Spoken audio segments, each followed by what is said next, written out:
All right, so this is the most powerful spell that I think I know. Definitely one of the most powerful spells that I can cast with access to effectively zero capital, just access to knowledge.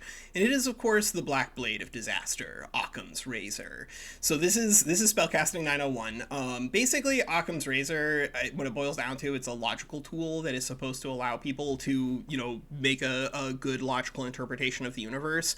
But it's one of those tools that I think if you don't refine it, if you don't hone it, if you don't be very careful with how you're applying it, then you're going to trick yourself into like ignoring bad actors an incredibly high percentage of the time. Because the way you have to handle Occam's Razor, which is something it's a logical tool telling you that the simplest explanation is most often like the correct one, the simplest explanation for something needs to be something that you actually allow to be mobile, right? The simplest explanation for something is something that needs to be responsive to whatever data that you have.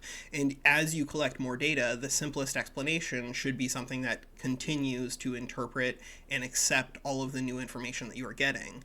And if it doesn't, if the logical determination that you've arrived at utilizing Occam's Razor, which is like, people just make mistakes, if that doesn't seem to be holding any water when it comes to interpreting and incorporating all of the new data that you get, then you arrive at the Black Blade of Disaster, a level 9 spell that allows you to obliterate things on the prime material plane.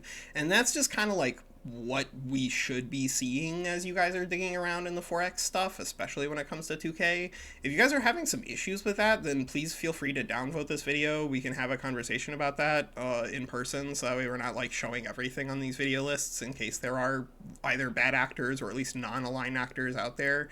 But like I don't see any universe where you guys cannot be able to capitalize this, and if you're having issues with that back end for you, then we need to talk in person, because it really should not be too difficult to piece that together. But Occam's Razor is an incredibly powerful tool. Just be aware that it needs to adjust as the probabilities of the outcomes that you're observing move around, because probabilities should not be fixed, right? Probabilities have to be determined by the information that you have.